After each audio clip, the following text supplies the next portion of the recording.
Ya, pemirsa, riset Broadband Jenny mengungkapkan Indonesia menjadi negara dengan tarif rata-rata internet kedua di kawasan Asia Tenggara. Tarif internet di Indonesia tercatat sebesar 10,66 dolar Amerika Serikat atau sekitar 180 ribuan per bulannya. Digitalisasi yang terus berkembang dan meluas di penjuru dunia, termasuk Indonesia dalam beberapa tahun terakhir telah menjadi bahan bakar pertumbuhan pengguna internet di tanah air secara masif. Bahkan konektivitas internet di era digital saat ini seakan telah menjadi bagian tidak terpisahkan dalam kehidupan sehari-hari masyarakat, mulai dari komunikasi, hiburan, hingga aktivitas perekonomian berbasis digital. Di sisi lain, situs layanan independen Broadband Jenny telah merilis hasil riset bertajuk Global Broadband Price League 2026 yang mengungkapkan bahwa Indonesia menjadi negara dengan tarif rata-rata internet kabel termurah di wilayah Asia Tenggara. Bahkan tarif internet rata-rata Indonesia dinyatakan sebagai yang termurah kedua di Asia Tenggara dengan rata-rata tarif sebesar 10,66 dolar Amerika Serikat atau Rp183.000 per bulan. Sementara itu, data terbaru laporan digital 2026 yang dirilis oleh We Are Social dan Meltwater menunjukkan Indonesia saat ini telah menjadi salah satu negara dengan basis pengguna internet terbesar secara global. Jumlah pengguna internet di Indonesia disebutkan mencapai 230 juta orang atau sekitar 80,5% dari total populasi dengan pertumbuhan 8,7% secara tahunan. Berbagai sumber IDX Channel. Ya, pemirsa, untuk membahas tema kita kali ini, tarif internet Indonesia termurah kedua di Asia Tenggara. Kita sudah tersambung melalui Zoom bersama dengan Mas Muhammad Arif, Ketua Umum Asosiasi Penyelenggara Jasa Internet Indonesia atau ABJI. Kemudian juga sudah bergabung Mas Destar Sandikapura, Ketua Umum Indonesia Digital Empowering Community. Langsung saja kita sapa ini. Halo, Mas Arif, apa kabar? Baik, Mas. Terima kasih atas waktu yang disempatkan. Mas Destar, apa kabar? Baik, Mas Farhan, salam sehat. Salam sehat juga, terima kasih atas waktu yang disempatkan. Sebelum membahas lebih jauh, ini kita akan review terlebih dahulu dari ABJI selaku penyelenggara layanan internet. Bagaimana sih sebenarnya kondisi dan juga update terbaru dari industri jasa internet hingga hari ini? Mas Arif, silakan. Ya, makasih Mas. Melihat perkembangan, kalau mengupdate penetrasi pengguna internet saat ini sudah mencapai 80,6% dari total penduduk Indonesia. Setiap tahun angka ini tentunya menunjukkan angka peningkatan kurang lebih 1-1,5% per tahunnya. Oke. Memang saat ini ABJI sedang mengupdate juga data terbaru untuk tahun 2026 yang akan kami rilis diperkirakan di bulan Mei atau Juni tahun ini, tengah tahun, untuk mengupdate perkembangan pengguna jasa Indonesia. Nah, kalau dilihat secara global saat ini, nah ini yang menarik ya, memang jumlah ISP atau provider di Indonesia ini peningkatannya masih cukup pesat, sama seperti tahun lalu ketika kita mengupdate juga. Saat ini kalau kemarin saya lihat data terakhir sudah hampir 1.500. Tahun lalu saat kita terakhir interview juga mungkin baru sekitar 1.400 ya, 1.400 ya. Jadi hampir 100 kurang lebih dalam waktu kurun. Ini yang menunjukkan memang masih banyak sebenarnya peluang-peluang di industri internet Indonesia, kurang lebih seperti itu. Oke. Kalau melihat secara kecepatan, memang hasil terakhir Indonesia masih belum begitu menggembirakan. Kita masih di peringkat yang cukup bawah, terutama di ASEAN, kurang lebih dengan kecepatan rata-rata broadband kita sekitar 25-30 megabyte per second. Jadi ini yang memang jadi concern juga untuk ABJI dan juga pemerintah ke depannya, bagaimana kita mau meningkatkan kualitas layanan untuk masyarakat Indonesia yang ke depannya. Jadi luar itu mungkin yang jadi concern di ABJI juga dengan teman-teman penyelenggara, bagaimana saat ini kita dengan pemerintah sedang intensif berdiskusi mengenai penyehatan industri ke depannya. Karena apakah operator sebanyak ini akan baik untuk Indonesia ke depannya, apakah ini tepat atau tidak, bagaimana langkah ke depannya, ini yang sedang kita diskusikan, sehingga topik utamanya adalah bagaimana industri ini tetap berkelanjutan, sehat, dan berkualitas buat masyarakat Indonesia ke depan. Oke, itu dia. Karena ujung-ujungnya masyarakat akan menikmati hasilnya ya. Nah, riset Broadband Jenny tadi yang berjudul Global Broadband Price League 2026 tadi menyebutkan harga internet rumah atau yang menggunakan kabel di Indonesia ini termurah kedua nih Mas Arif di ASEAN. Tanggapan Anda bagaimana? Ya, kalau saya bilang termurah kedua bisa jadi. Bahkan kalau tadi saya sempat dengar di depan, rata-rata 180.000. Mungkin aslinya di bawah itu juga, Mas. Bisa di Oke. bawah 100.000. Karena memang hasil survei terakhir ABGI sebenarnya rata-rata itu sekarang sudah di angka 150.000 sebenarnya tahun lalu ya. Oke. Jadi angkanya kurang lebih di bawah itu. Jadi kalau dibilang murah, saya sih bilang iya. Cuman yang jadi PR ke depannya murah ini, nah ini yang jadi persoalan sebenarnya. Murah tapi kapasitasnya nggak maksimal. Jadi Iya, ini iya. yang jadi persoalan. Jadi cuman harga murah tapi kecepatan mungkin cuma 5 mega, 10 mega. Sedangkan harganya ya murah tapi kecepatannya juga kecil. Nah ini Iya, yang iya. jadi concern kita ke depannya. Jadi kurang lebih seperti itu. Oke, nah Mas Tesar, pandangan Anda dari sisi komunitas digital nih melihat capaian Indonesia dalam pemerataan jaringan internet di tanah air sudah sampai tahap yang mana? Cukup memuaskankah atau masih ada jalan yang harus kita lalui bersama begitu? Iya, kalau saya lihat setelah pandemi, pemerataan internet saya lihat sudah mulai merata ya. Oke, Memang tadi benar kata Mas Arief, harga bukan hanya salah satu faktor, tapi ada masalah quality di sana gitu ya, terutama daerah 3T. Mungkin kalau misalnya Mas Pras juga beberapa ya kita ke daerah-daerah terpencil, pasti internetnya mungkin ada yang tidak ada sama sekali atau kualitas jaringannya sangat lambat gitu ya. Tapi itu tidak kita bisa pungkiri juga ya, karena ada efek ekonomi di sana gitu ya. Kalau misalkan orangnya jarang, bisa jadi operator juga malas untuk berbisnis di sana gitu ya. Itulah oke. kenapa ada peran pemerintah di situ, Komdigi terutama untuk ya mengimplement lah ya jaringan di daerah-daerah yang 3T tadi, Mas Pras. Oke, 3T ya menjadi concern juga ya dari IDX. Nah, kalau kita lihat dengan tadi bahwa Indonesia internetnya murah, tapi ABGI sendiri melihat masih ada PR yang perlu dituntaskan dengan kualitas jaringan. Dalam artian bandwidth Mbps yang mereka tawarkan atau salurkan ataupun yang diterima oleh masyarakat pengguna di tanah air sendiri, Mas Tesar. Iya, betul. Jadi, harga ini memang, salah satu variabel, Mas, ya. Jadi kalau Oke. kita bedah, harga ini apakah tadi bandwidth-nya ini besarnya berapa gitu ya, Hmm. lalu latensinya berapa dan juga mungkin kalau bisa dibilang apakah benar ini kecepatannya selalu stabil, jangan-jangan pas malam saja, pas siang, naik turun gitu ya. Jadi, ini sangat, banyak sekali variabelnya, tapi kalau jujur di kota-kota besar kita juga bisa menikmati dengan, layak gitu ya. Iya. Saya agak concern memang daerah-daerah, terpencil tadi ya, atau Hmm. daerah kota yang mungkin user base-nya masih kecil karena operator di sana tidak bermain banyak sehingga, kompetisinya juga agak, berkurang. Ketika kompetisinya banyak tadi ya, misalkan di Jakarta mungkin operator bisa 10 di satu tempat di komplek gitu, artinya kita bisa bebas memilih. Tapi kalau di daerah kita Iya. nggak ada pilihan, mungkin hanya satu pilihan, seperti itu Mas Pras. Itu dia menarik ya. Apakah kita akan lihat begitu bahwa memang harga yang murah ini mencerminkan efisiensi, efektivitas industrinya sendiri atau memang persaingan yang ketat juga di masyarakat? Kita bahas lebih jauh nanti di segmen berikutnya. Kita akan jeda sebentar, Mas Arief dan juga Mas Tessa dan pemirsa. Tetaplah bersama kami. Ya, terima kasih Anda masih bergabung bersama kami dalam Market Review, pemirsa. Dan berikut ini kami akan sampaikan data untuk Anda. Kita akan cermati bersama seperti yang bisa Anda saksikan di layar televisi Anda, laporan dari Broadband Jenny ya terkait dengan negara berbiaya internet termurah di dunia. Ini dia beberapa negara. Yang pertama, Iran menempati posisi pertama, 2,61 dolar Amerika Serikat per bulan atau hanya sekitar 44.800-an. Sementara menyusul Ukraina di posisi kedua, 5,35 dolar atau sekitar ya 91 ribuan per bulan. Kemudian ada Ethiopia bahkan begitu, ini juga memberikan layanan yang termurah sekitar 6,46 dolar atau sekitar 110 ribuan per bulan. Kemudian menyusul Bangladesh dan Mongolia. Itu dia beberapa negara dengan layanan ataupun tarif internet ya termurah secara global, data dari Broadband Jenny. Kita akan lanjutkan kembali perbincangan bersama dengan Mas Tesar Sandikapura dan juga Muhammad Arief.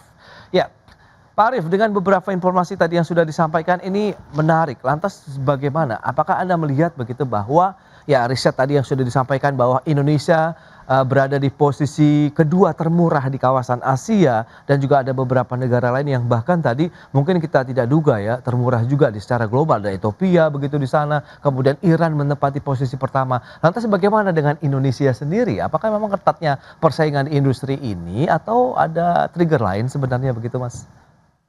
Ya, memang gini Mas, saya kurang tahu regulasi di negara-negara lain di ASEAN maupun di dunia tadi yang Ya. termurah tadi. Tapi kalau kita lihat Indonesia market aja, sebenarnya saya jujur dengan harga murah ini mungkin masyarakat merasa saat ini diuntungkan dengan Oke. adanya harga murah. Oke lah ya Iya. terkait itu. Tapi sebenarnya dari sisi operator atau ABI jujur khawatir sih. Kenapa? Karena persaingan yang menurut saya sudah sangat ketat.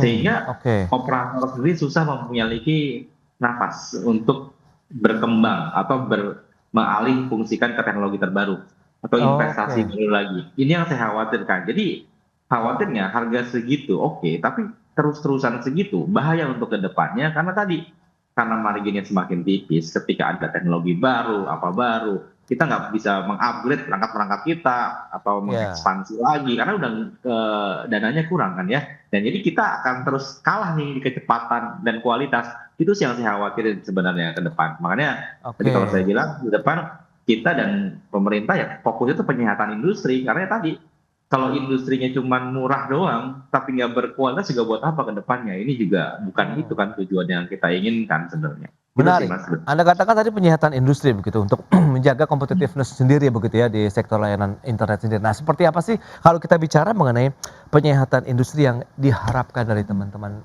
penyelenggara jaringan internet sendiri, Mas Arief? Kita butuh regulasi yang instrumen untuk bagaimana teman-teman ini bisa berkolaborasi atau berkonsolidasi sehingga tidak Oke. terjadi overlapping investasi yang berlebihan seperti sekarang.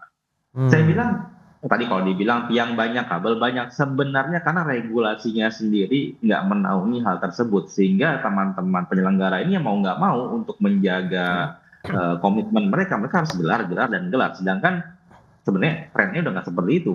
Kalau di luar Oke. itu udah infra sharing dan Iya, lain-lain, iya. ini udah menjadi hal yang common sehingga investasi ini nggak terbuang di tempat yang sama terus-menerus. Akhirnya operator buang duitnya sama, tapi jualannya semakin murah. Nah ini yang menurut saya ke depan yang mengkhawatirkan, yang harus kita segera putuskan lah dengan pemerintah. Oke, itu dia harus ada payung hukum yang lebih kuat lagi begitu ya mengakomodasi kemungkinan adanya kolaborasi justru ya dibandingkan dengan persaingan yang semakin ketat di industri layanan internet. Nah, dari sisi pengguna, Mas Tesar, Anda sebenarnya ataupun mungkin teman-teman yang lain begitu lebih sedang harga murah begitu tapi dengan kecepatan yang saat ini atau kemungkinan ada harga naik tapi sebanding dengan kecepatan internetnya sendiri, Mas Arief? Ya, Mas Iya. Tesar. Oke, jadi kalau saya lihat internet ini ada dua segmen besar ya Mas ya. Ada Oke. user yang aslinya rumahan, ada user yang dalam ini adalah UMKM atau industri gitu ya. Hmm. Kalau dari user rumahan tentu dia kadang-kadang tidak memberikan quality Mas ya. Yang penting murah dengan budget yang terbatas, apalagi tadi ya mungkin satu rumah mungkin ada 3 paket data gitu ya. Ya. Jadi dia pasti nyari yang paling murah itu lumrah dan quality mereka tidak terlalu pikirkan memang. Dan yang tadi bilang Mas Arief artinya nanti pelaku industri terutama penyedia jasa internet ini akan berdarah-darah di situ ya, ada terjadi red ocean gitu ya. Tapi di Hmm. lain sisi untuk dunia digital startup mereka mereka don't care masalah itu. Yang penting adalah usernya sebanyak mungkin, aplikasi mereka baik yang pakai gitu ya, penetrasi internet usernya semakin tinggi, itu yang mereka cari gitu ya. Jadi kita harus lihat dua sisi. Kalau UMKM startup digital gitu ya, mereka senang sekali kalau internetnya murah gitu ya, tidak Oke. terlalu memberikan masalah quality. Kalau Oh. saya melihat lebih global, yang penting adalah bagaimana digital ekonomi Indonesia ini lebih tumbuh terus gitu Hmm. ya dan bermanfaat bagi rakyat. Itu yang paling penting gitu ya. Oke. Jangan sampai tidak ada faedah tanda kutip ya, faedahnya tidak terasa, harganya murah malah berdarah-darah gitu, sebuah industri mati. Nah ini yang berbahaya. Itu yang kita harus cari titik tengahnya Mas Pras. Lantas kalau bicara mengenai harga yang sudah terjangkau sejalan dengan kualitas akses internet yang diterima masyarakat dari kacamata Anda ini, potensinya akankah terjadi atau bagaimana Mas Tesar? Atau mungkin masih butuh jalan yang berliku begitu? Iya, kalau dari sisi operator saya cukup merasakan gitu ya bagaimana sekarang teknologi jaringan itu agak dinomorduakan ya dibanding aplikasi gitu ya karena Mmm. kita anggap jaringan itu sekarang sepertinya free gitu, gratis gitu ya. Padahal Oke. operator di situ banyak sekali pengeluarannya untuk mendapatkan akses gitu ya. Iya, Itu iya. memang dilematis. Tapi dalam sisi tadi saya bilang dari sisi aplikasi seperti over the top ya aplikasi besar, mereka tidak memikirkan masalah biaya itu gitu ya. Yang penting adalah user sebaik-banyaknya. Tapi kalau secara Indonesia, secara umum, saya melihat begini, UMKM Indonesia sekarang ada 65 juta kurang lebih dari data Kementerian Koperasi gitu ya. Iya. Dan ini belum semuanya digital. Bagaimana Mmm. caranya 65 juta ini benar-benar menjadi inovator, tanda kutip ya, digital startupnya tumbuh gitu ya, sehingga nanti semua pihak terbantu termasuk operator gitu ya, sehingga bisa jadi nanti operator bisa mendapatkan tanda kutip ya Ya. margin dari si pemilik startup tadi jika misalkan regulasinya bisa diatur ya Mas Arif ya. Jadi tidak semena-mena nih si startup udah untungnya miliaran ya, kita tidak usah ngomong merek startup ya gitu ya, yang paling besar lah contohnya startupnya gitu ya, tapi mereka tidak memberikan sumbangsi kepada operator. Ini saya lihat juga ada ketidakadilan di sana. Oke, nah strategi pelaku industrinya sendiri, Mas Arief, bagaimana nih agar tadi yang Anda sampaikan investasi tetap ada terkait dengan pengembangan industrinya, teknologinya juga di dalamnya, begitu termasuk infrastruktur, bagaimana juga dengan tekanan tarif yang semakin kompetitif tadi bisa seiring sejalan begitu? Ya, saat ini balik lagi, karena belum ada instrumen regulasinya, sifatnya masih himbauan aja. Oke. Jadi karena tidak ada aturan yang salah juga kan. Jadi saya atau teman-teman di ABDI kalau kita berkumpul brainstorming, kita udah mulai saya mendorong, ayo teman-teman mendingan konsolidasi, kolaborasi aja. Itu pun yang tone yang sama saya sampaikan ke pemerintah, ini kalau nggak segera, kita cuma menang di quantity operator, tapi kualitas kita nggak akan pernah tumbuh. Dan ini kan jadi ya kalau dibilang malu, ya masa setiap tahun angkanya di bawah terus kan gitu ya Mas, yang nggak ada perkembangan ya. Jadi ini memang high concern. Jadi saat ini kalau bisa dibilang teman-teman ISP ya, tapi saya udah kemarin di beberapa daerah saya keliling juga, ada di daerah satu, daerah Cirebon tuh ya, mereka beberapa belas udah ngumpul menyatukan jaringan mereka, menyatukan produk mereka, bagus. Kemarin juga di daerah Jawa Timur di Lumajang ada 13 ISP berkumpul sama, mereka udah mulai menyatukan di satu tempat mereka, jadi sehingga mereka nggak gelar di tempat yang sama lagi. Itu langkah-langkah yang menurut saya sekarang bisa dilakukan, mengefisiensikan investasi lah, gitu aja sih. Baik, ya itu dia ya, beberapa hal yang perlu dicermati bersama untuk duduk bersama juga begitu ya, mencari bagaimana solusi yang bisa win-win solution. Kita akan bahas lebih jauh nanti juga di segmen berikutnya. Kita akan jeda kembali sebentar, Mas Arief, kemudian juga Mas Tesar dan pemirsa. Kami akan segera kembali usai pariwara berikut ini.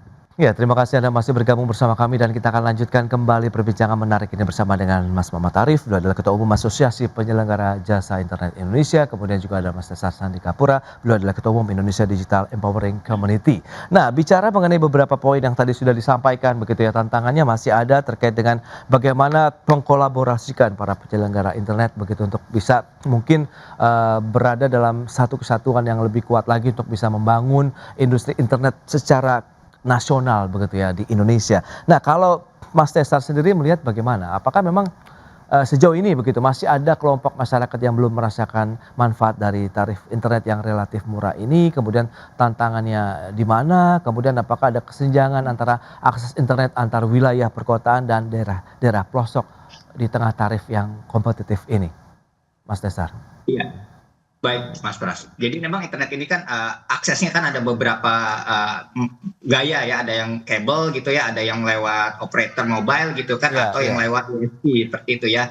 Kalau saya lihat memang kalau beberapa daerah memang pemenangnya adalah operator gitu ya, ya GSM lah bisa dibilang gitu ya, 4G lah gitu ya, yang sekarang mungkin sudah banyak dipakai oleh masyarakat umum. Memang kalau saya lihat nih ISP daerah nih hanya beberapa menjadi pemain lokal yang ya winner lah bisa dibilang, hero-nya di sana gitu ya, tapi saya lihat belum merata. Mungkin ini ya, mungkin tadi saya bilang regulasi pemerintah mestinya malah memberikan insentif untuk mereka tadi. Jadi operator lokal yang non operator GSM gitu ya bisa membantu masyarakat yang tadi kebutuhan internetnya mungkin belum bisa digapai oleh operator besar. Nah, ini yang saya bilang tadi, mungkin Mas Arief dan teman-teman bisa membuat regulasi baru gitu ya. Jadi sehingga modalnya malah menjadi kurang murah gitu ya, karena dibantu oleh pemerintah seperti itu, Mas Pras. Oke. Nah, kalau bicara mengenai kondisi disparitas harga, kemudian tadi kualitas internet antara wilayah perkotaan dan daerah 3T sendiri, dari sisi ABGI sendiri melihat bagaimana, Mas Arief?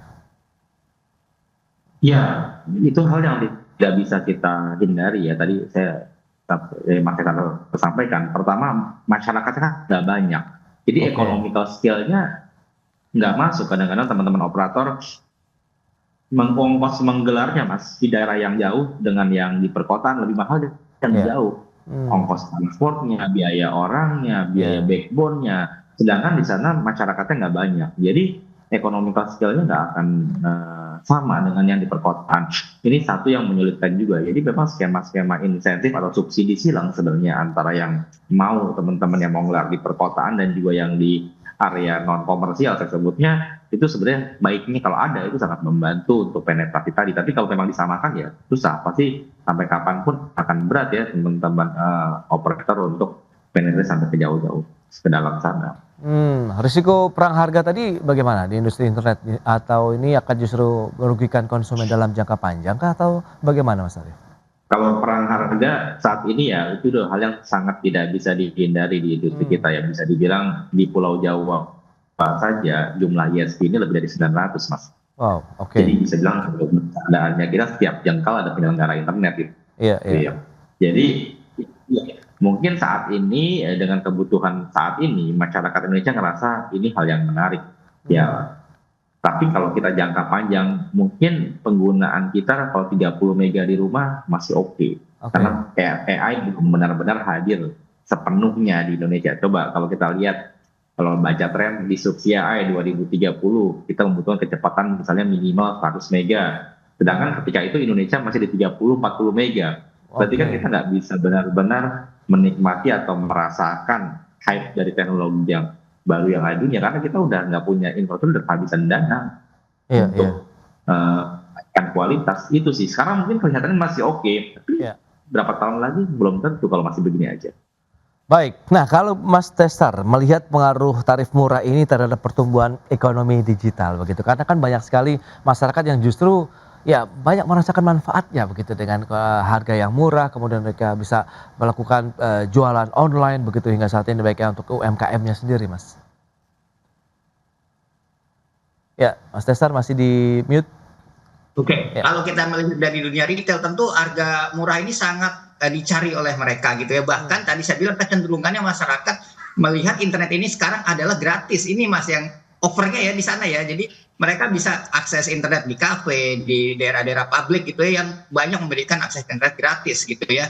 Sehingga memang harga ini menjadi kita ngapain yang berbayar kalau yang gratis juga bisa. Itu jadi memang dilematis untuk pemain operator yang penyedia jasa internet terutama seperti itu Mas Pras, karena dianggap jaringan itu sekarang adalah hak dasar gitu ya. Jadi tidak boleh ditutup-tutupi apalagi dengan misalkan nanti harganya terlalu mahal. Ini bisa menjadi efek perplikasinya ke banyak dunia industri, ini akan berpengaruh Mas. Jadi harga ini memang cenderung saya lihat akan terus lebih murah. Saya prediksi seperti itu Mas. Kalau dinaikkan impact-nya akan banyak sekali berimpact nanti kepada user masyarakat Indonesia sendiri. Seperti itu Mas Pras. Wow, ini ibarat buah si malakama begitu Mas Arif. Kalau misalnya harganya naik, masyarakatnya yang mungkin akan terdampak begitu. Tapi di satu sisi bagaimana dengan kita meningkatkan kualitas layanan dengan kecepatan broadband dan lain-lain, kan juga harus ada peningkatan harga di sana. Abji ada solusi saat ini atau bagaimana? Ya, masalahnya sekarang benar. Kalau harga sudah turun nggak mungkin naik lagi Mas. Nah itu problematikanya. Betul. Ya tadi Mas sampaikan sepakat. Ya tadi balik lagi. Kalau memang harga sudah terbentuk hanya seperti itu, berarti kan sekarang efisiensi ya. Kita efisiensi kan macam-macam, jaringan, insentif, dan macam-macam berkolaborasi, konsolidasi. Ini bentuk dari insentif yang bisa dilakukan teman-teman sebenarnya. Jadi agar perusahaan tetap jalan, internet bisa lebih maju, masyarakat juga tidak terbebani dengan biaya internet yang jadi lebih mahal kan ke depannya. Jadi ya itu sih menurut saya langkah yang saat ini paling solutif ya, harusnya bisa kita lakukan. Oke, proyeksi di tahun 2026 akan kemana arah pergerakan industri layanan internet kita Mas Arif? 2026 selama kita masih dalam regulasi yang sama, saya lihat pertumbuhan pengusaha internet masih terus berkembang karena saat ini sudah 1.500 yang saya dengar di antrian saja yang mengurus izin mungkin udah berapa ratus juga Mas. Jadi saya lihat secara pengusaha masih akan terus berkembang. Juga market juga harusnya pengguna internet juga masih bertumbuh sekitar 1-1,5% di tahun ini, prediksi saya seperti itu. Tinggal bagaimana kita mencari solusi jangka panjangnya gitu atau tidak. Baik, berarti memang masih ada ruang lagi sebenarnya untuk bisa meningkatkan lagi ya untuk industri internet Indonesia begitu dengan dukungan teman-teman yang memang menjadi penyelenggaranya, kemudian juga dengan bentuk kehadiran juga dari pemerintah ya melalui birokrasi ataupun kebijakan-kebijakan yang lebih pro terhadap masyarakat juga dan juga kepada pelaku usaha yang menjadi penyelenggara layanan internet juga di Indonesia. Baik, Mas Tesar kemudian Mas Arif, terima kasih banyak atas informasi update dan juga insight yang sudah diberikan kepada pemirsa pada hari ini. Selamat melanjutkan aktivitas Anda kembali, salam sehat. Sampai berjumpa kembali Mas Arif, Mas Tesar. Terima kasih. Ya, Terima kasih. Ya, pemirsa, Kementerian Investasi dan Hilirisasi mencatat realisasi investasi di sektor hilirisasi pada kuartal pertama tahun ini mencapai 147,5 triliun rupiah. Sektor mineral tetap mendominasi investasi hilirisasi dengan nilai mencapai 98,3 triliun rupiah. Kementerian Investasi dan Hilirisasi mencatat realisasi investasi di sektor hilirisasi terus menunjukkan tren positif. Sepanjang triwulan pertama 2026, realisasi investasi di sektor hilirisasi mencapai 147,5 triliun rupiah. Capaian ini meningkat 8,2% dibandingkan periode yang sama tahun lalu.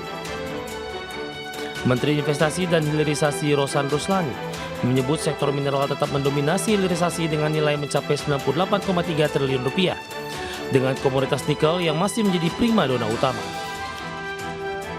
Sementara hilirisasi di sektor perkebunan dan kehutanan mencapai 29,8 triliun rupiah. Sektor minyak dan gas bumi 17,7 triliun rupiah dan sektor perikanan mencapai 1,7 triliun rupiah. Investasi yang berhubungan dengan hilirisasi itu cukup signifikan, mencapai 29,6% di triwulan pertama ini. Jadi kurang lebih angkanya mencapai 147,5 triliun atau peningkatan 8,2%. Dan kalau kita lihat memang masih didominasi oleh mineral yang dari total 147,5 triliun ini 98,3 triliun itu dari sektor mineral. Nomor satu masih nikel dengan 41,5 triliun, kemudian tembaga, besi baja, bauksit, timah dan lainnya. Berdasarkan data Kementerian Investasi dan Hilirisasi, realisasi investasi di sektor hilirisasi mencapai 29,6% dari realisasi investasi pada periode Januari hingga Maret 2026 sebesar 498,8 triliun rupiah. Jakarta, Adi Firmansyah, Diki Damanhuri, ADXC. Baik pemirsa, untuk membahas tema kita kali ini, tren positif hilirisasi jaga target investasi di tahun 2026. Kita sudah tersambung melalui Zoom bersama dengan Ibu Medi Catherine Lingke. Beliau adalah Sekretaris Umum Asosiasi Penambang Nikel Indonesia APNI. Kemudian juga sudah bergabung Bapak Ebi Junaidi, Chief Economist Samudra Indonesia dan juga dosen FEB Universitas Indonesia. Langsung saja kita sapa ini. Halo Bu Medi, apa kabar? Halo Mas Pras, Pak Edi, kabar baik dong. Baik. Senyum-senyum tekan nih. Iya, sumringah sekali hari ini ya. Baik, Pak Ebi apa kabar? Alhamdulillah sehat Mas Pras. Baik, Halo, terima Bu kasih. Medi. Halo Pak Edi. Ya, ini dia menarik ya, tadi sudah disebutkan begitu bahwa ya nikel jadi primadona nih. Bu Medi yang sampaikan begitu untuk hilirisasi. Mungkin apa yang bisa kita review dan juga update terkait dengan realisasi investasi hilirisasi tambang nikel yang sudah mencapai 41,5 triliun pada kuartal pertama tahun ini saja. Review dari APNI. Iya, makasih Mas Pras. Jadi kalau bicara nikel kayaknya banyak cerita ya Mas Pras ya. Wah. Jadi kalau kita bilang pada saat kemarin saya mendengar investasi realisasi yang disampaikan oleh Kementerian Investasi, saya langsung sumringah loh. Oke. Walaupun di saat terjadi gejolak ya di dalam negeri sendiri, baik penambang, smelter gitu ya. Tapi ternyata saya berpikir, wah turun nih investasi nikel. Malah tambah naik gitu ya. Artinya apa? Kalau kita melihat nikel sendiri, mungkin update dulu ya Mas Pras ya. Iya. Per hari ini itu kan kita sudah ada 420 izin usaha pertambangan nikel yang aktif gitu ya. Kemudian juga kita sudah punya 55 smelter pengolahan nikel yang berbasis RKIF mengolah biji nikel menjadi NPI ferronikel, nickel matte, bahkan kita sudah punya 6 pabrik stainless steel. Ditambah lagi untuk baterai yang sedang dibangga-banggakan itu bahan baku baterai. Oke. Kita punya teknologi HPAL, high pressure acid leaching, yang mengolah biji nikel menjadi MHP, nikel sulfat, kobalt sulfat, bahkan ke mencapai baterai ekosistem gitu ya. Kita sudah existing nih kalau kita berbicara baterai itu sendiri. Maaf, berdasarkan data kita sendiri ya Mas Pras ya. Jadi di akhir tahun Desember 2025 ya, tahun lalu ya, pada saat Indonesia menyampaikan pemotongan kuota produksi, itu menjadi shock besar sebenarnya buat para pelaku usaha. Walaupun kadang-kadang ada hal-hal yang bukan urusan RKAB digabung-gabungkan seakan-akan ini salah RKAB gitu ya. Oke. Ada perusahaan yang masalah internalnya tapi seakan-akan oh ini karena salah RKAB yang tidak mendapat kuota gitu ya. Ini biasa lah ya Mas Pras ya. Oke. Kemudian juga baru-baru ini ini kita berhasil lagi Mas Pras ya, tanggal 15 April kemarin kita mengguncang dunia lagi dengan merevisi harga patokan mineral nikel yang itu membawa dampak kalau kami melihat tren positif Mas Pras. Jadi bukan berbicara tren positif investasi, tapi kalau kita berbicara dunia ya, global ya, karena bagaimanapun juga kita masih ada ketergantungan dengan global. Dan sebagai info Mas Pras, tadi saya bilang muka saya lagi merekah nih, karena agak nggak bisa tidur juga. Wow. Ya, semalam itu perdagangan transaksi di bursa saham nikel ya, per jam 19 update 19 tadi malam itu dari harga nikel kita 18.000 sudah naik terus ya 14.000, kemudian pada saat RKB di-cut jadi 17.000, kemudian pada saat revisi HPM 17.000 ke 17.800. Per hari ini per kemarin Mas Pras, harga nikel itu melesat tinggi menjadi 18.700, bahkan kita prediksi bisa sampai 19.000. Wow. Di mana harga metal selain Mas Pras itu turun semua. Oke. Jadi kalau kita bicara seluruh komoditas ya, seluruh metal selain per kemarin di bursa saham LME semuanya turun kecuali nikel dan tentunya minyak gitu ya, crude oil ya. Tapi saya berbicara metal, nikel jadi tren positif ya. Jadi kalau secara nggak langsung, kalau di Indonesia sendiri tadi Pak Rosan menyampaikan 41,5 triliun hanya dari nikel. Bangga loh Mas Prasia saya. Artinya apa? Bahwa nikel itu masih menjadi backbone hilirisasi Indonesia. Baik, Gitu ya. itu dia. Penyerapan tenaga kerja, investasi dan dampak ekonomi yang lain. Luar Artinya biasa sekali ya. bangga nih Mas Pras. Itu dia. Pak Ebi, ini kalau ada yang sumringah kita jadi semangat ini. Nah, kalau bicara kacamata dari Pak Ebi begitu. Tadi kita lihat dengan harga nikel di pasaran global yang juga naik. Kemudian kita tahu meskipun di satu sisi ada depresiasi rupiah kita begitu. Tapi kan ini jadi berkah juga nih bagi eksportir kita begitu ya. Karena Anda melihat bagaimana nih capaian-capaian di tahun 2026 meskipun ya kita tahu kondisi global ekonomi juga sedang tidak menentu dengan adanya perang di Timur Tengah ini Pak Ebi. Ya, kalau kita lihat kan di Q1 ini total realisasi investasi itu di 498,8 triliun tadi, setara dengan 24,4% dari target 2026. Jadi belum sampai 25% dari 2041,3 triliun targetnya. Dari jumlah ini sebenarnya investasi hilirisasi itu 447,5 itu artinya hampir sepertiga dari keseluruhan investasi yang masuk itu adalah untuk hilirisasi. Ini sebuah proporsi yang cukup signifikan.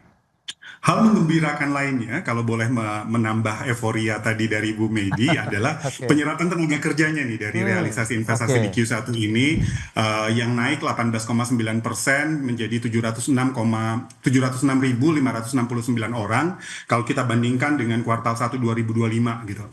Ini menjadi indikator kualitas investasi menjadi lebih baik dari sisi penerapan tenaga kerjanya. Tapi ada beberapa catatan yang perlu kita lihat gitu. Yang pertama, laju pertumbuhan investasi nasional secara tahunan justru melambat. Melambatnya juga cukup signifikan kalau kita lihat di kuartal 1 2025 itu year on year itu di 15,9 dan sekarang ini di 2026 cuma 7,2%, jadi lebih dari setengahnya gitu kan ya turunnya. Kalau kita lihat lagi pertumbuhan hilirisasi ini sebesar 8,2%, ini memang sedikit di atas rata-rata investasi nasional, tapi kalau kita bandingkan dengan Q1 2025 itu 79,8%. Jadi turunnya signifikan sekali, bahkan di Q4 2025 itu 13%. Jadi ada tren pelambatan yang perlu diwaspadai.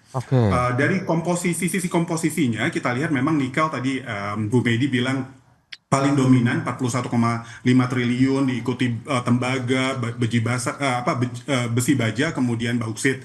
Ini menunjukkan bahwa investasi kita masih terkonsentrasi di hulu rantai nilai, khususnya di smelting, pemrosesan mineral dasar, belum bergerak masif ini ke manufaktur hilir seperti komponen baterai atau barang jadinya. Tadi ada beberapa yang sudah mulai tetapi belum masif ke arah sana. Nah, pertanyaan kita apakah cukup untuk menopang target pertumbuhan manufaktur kita di 5,51% sampai dengan akhir 2026. Ini menjadi tantangan sebab masih tersisa 3 kuartal yang masih diselimuti oleh tekanan geopolitik yang mempengaruhi ekonomi global kita, termasuk aliran investasi ke Indonesia dan juga potensi penurunan pasar ekspor.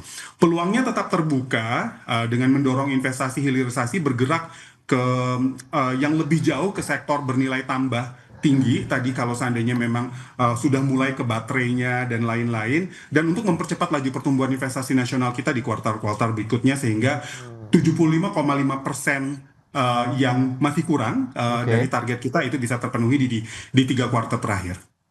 Baik, tapi dengan kontribusi yang tadi 29,6% terhadap total investasi begitu, apakah ini menandakan arah realisasi investasi kita sudah benar-benar kalau bisa dikatakan bergeser begitu ya dari jasa ke manufaktur berbasis nilai tambah ini, Pak Ebi?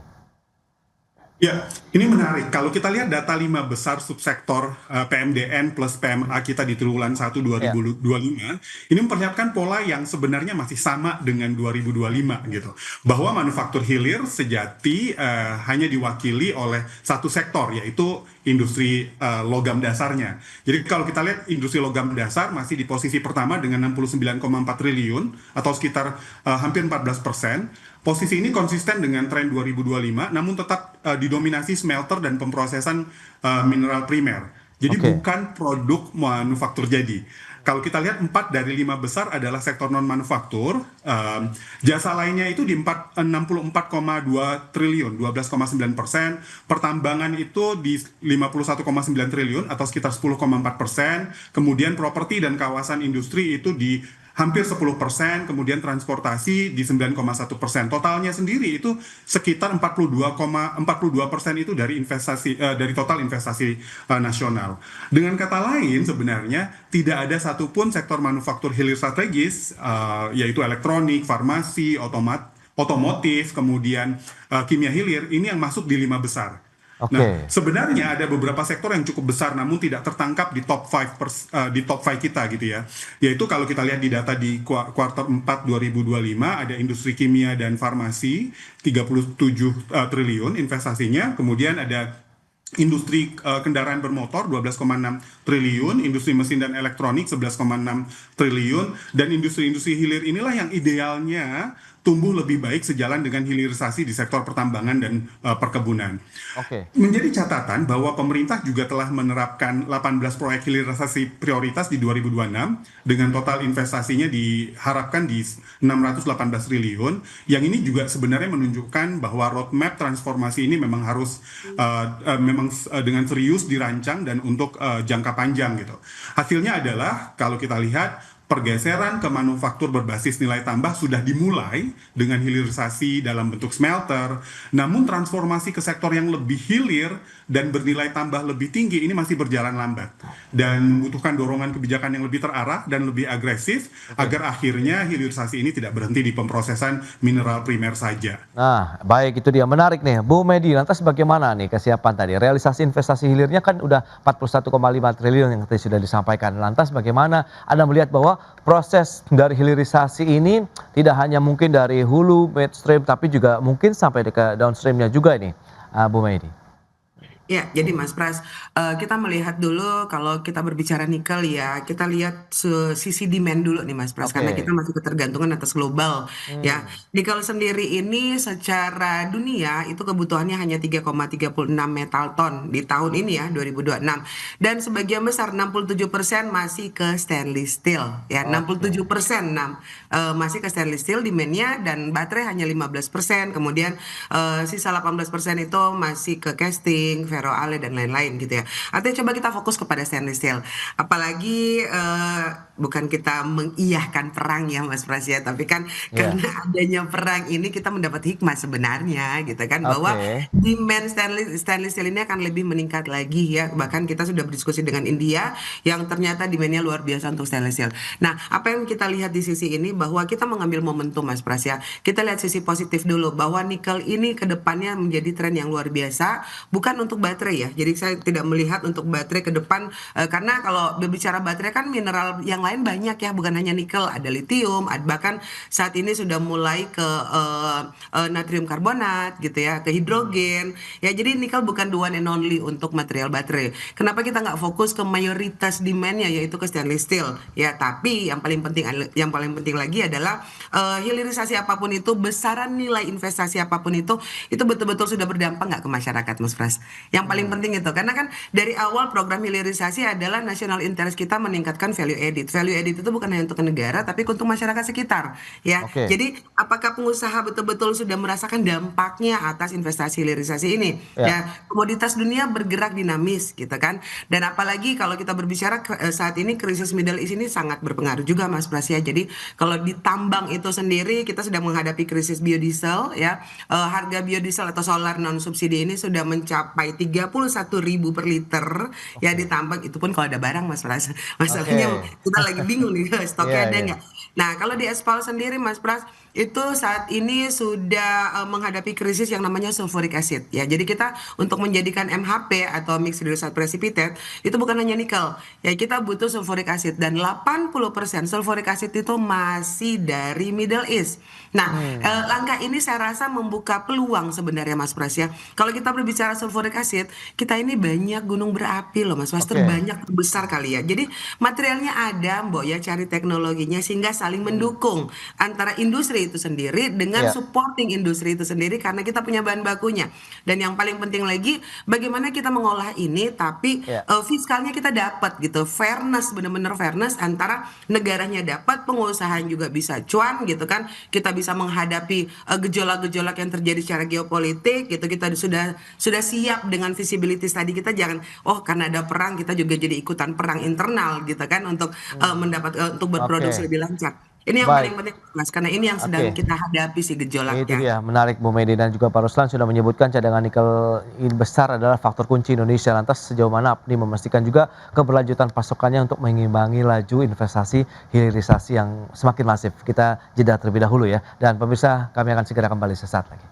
Ya, Anda masih menyaksikan Market Review, dan kita lanjutkan kembali perbincangan menarik ini bersama dengan narasumber kita, ada Bu Medi, kemudian juga Bapak Ebi. Nah, ini menarik Bu Medi, kalau misalnya tadi kalau kita bicara mengenai pasokan, kemudian ketersediaannya sendiri di Indonesia, lantas bagaimana APNI dan juga teman-teman pelaku pertambangan mineral begitu untuk memastikan keberlanjutan pasokannya nih yang paling utama ya, untuk bisa mengimbangi laju investasi. Jadi jangan sampai kita mungkin apakah kita harus eksplorasi secara besar-besaran atau kita bermain cantik aja begitu, smooth begitu, atau bagaimana nih strateginya, Bu? Ya, masih di mute, Ibu.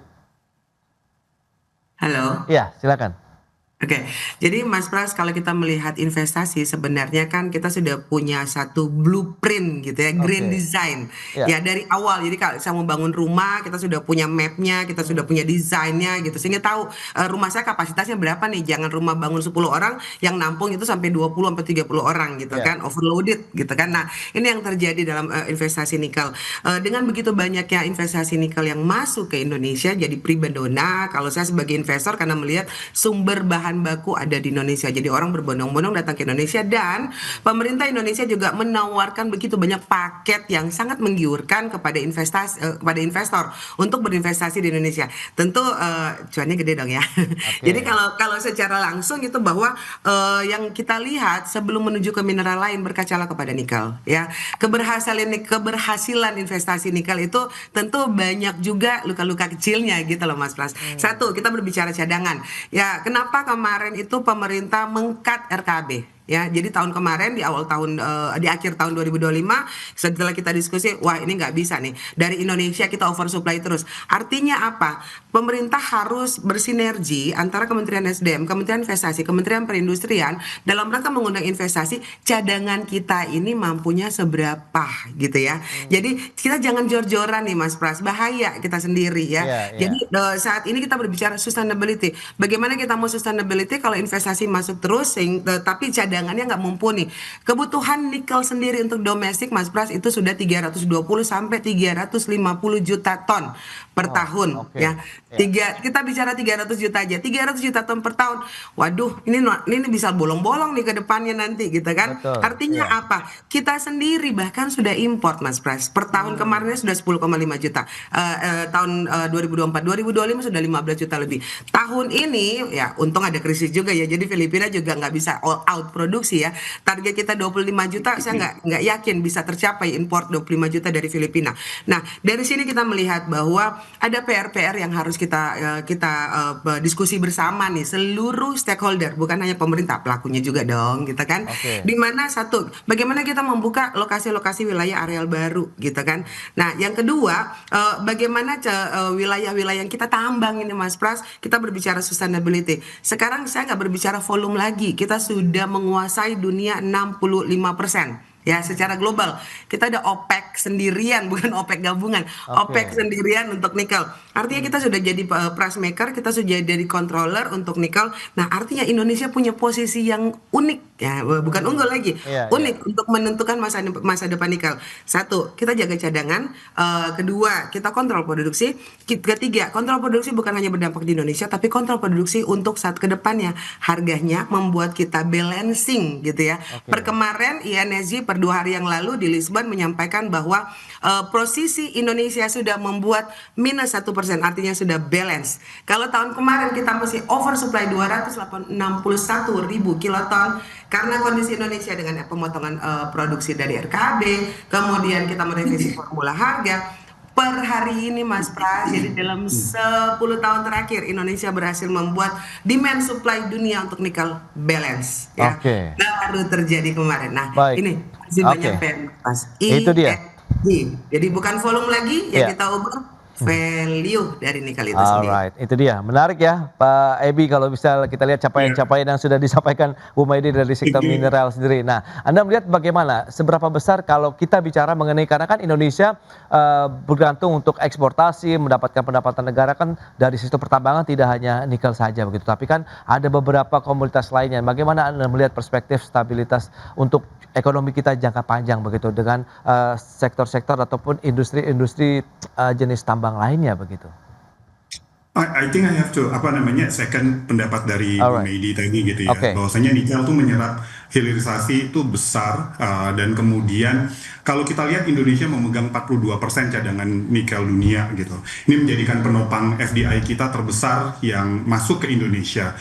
Ini adalah suatu keunggulan, tapi ada beberapa resiko yang tadinya harus kita waspadai juga. Yang pertama adalah risiko oversupply global. Jadi pemotongan RKAB yang kemarin itu sudah sangat tepat gitu ya. Kalau kita lihat produksi nikel Indonesia ini melonjak drastis kalau secara historis dari 2,2 juta ton di 2024 jadi 18 kali lipat dibanding dekade sebelumnya gitu. Namun lonjakan ini membawa konsekuensi pasar global menghadapi kelebihan pasokan pada awal-awal yang sebelumnya yang berujung pada turunnya harga nikel dunia. Artinya justru dominasi kita di pasar global ini bisa menjadi bumerang bagi harga dan profitabilitas dari investasi kita sendiri gitu. Yang kedua, risiko kita terkait ketergantungan teknologi dan modal asing. Investor Tiongkok nggak bisa kita pungkiri menguasai setidaknya 3/4 dari kapasitas smelter nikel kita di Indonesia ini, dengan kepemilikan yang sebagian besar merupakan perusahaan cangkang gitu ya. Jadi risiko kendali teknologi dan penerapan harga akan ditentukan investor itu selalu ada. Yang ketiga, risiko konsentrasi ekonomi di wilayah tertentu. Kalau secara stabilitas ekonomi jangka panjang kita lihat, rata-rata investasi itu di Sulawesi Tenggara, Sultra, kemudian Maluku Utara. Nah, fokus besar pada hilirisasi nikel ini menyebabkan alokasi investasi, tenaga kerja, infrastruktur, ini terkonsentrasi pada pada satu sektor ini saja. Sementara sektor lain seperti manufakturingan, teknologi, dan pertanian, industri ini cenderung stagnan gitu ya. Nah, ketimpangan ini yang kemudian berpotensi menimbulkan bottleneck ekonomi, di mana pertumbuhan hanya terkonsentrasi pada daerah penghasil nikel. Kabar baiknya, harus melihat juga di sisi yang lain, pemerintah mulai merespon.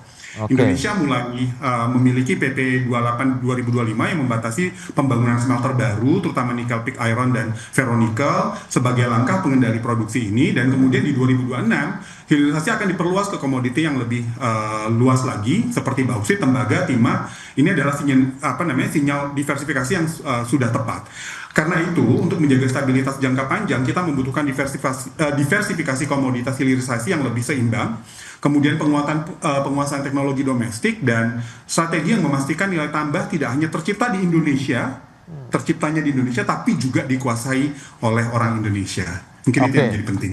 Itu dia ya beberapa poin bahwa memang dengan tren positif hilirisasi dengan nikel lah yang bisa dikatakan menjadi lokomotifnya, ini harus tetap dijaga momentumnya sambil kita bisa meningkatkan lagi komoditas-komoditas pertambangan lainnya begitu ya, baik yang mineral maupun pertambangan-pertambangan lainnya yang bisa meningkatkan lagi dari sisi kualitas pertumbuhan ekonomi Indonesia, pemerataan pembangunan ekonomi Indonesia yang dirasakan manfaatnya yang paling utama adalah untuk masyarakat di daerah-daerah tertinggal maupun 3T. Ya. Ya. Hilirisasi perikanan dan pertanian. Oke, baik itu dia beberapa hal juga yang perlu kita dukung untuk pertumbuhannya dari semua sektor usaha di Indonesia. Baik Pak Ebi, kemudian Ibu Medi, terima kasih banyak atas update, informasi dan juga insight yang sudah diberikan kepada pemirsa pada hari ini. Selamat melanjutkan aktivitas Anda kembali, salam sehat. Sampai berjumpa kembali Bu Medi, Pak Ebi, terima kasih. Makasih Pras, Pak Ebi. Baik pemirsa, 1 jam sudah saya menemani Anda dalam Market Review dan perbaharui terus informasi Anda hanya di IDX Channel, your trustworthy and comprehensive investment reference. Karena urusan masa depan harus depan, aku investor saham. Saya Prasetyo Wibowo beserta seluruh kerabat kerja yang bertugas pamit undur diri. Terima kasih dan sampai jumpa.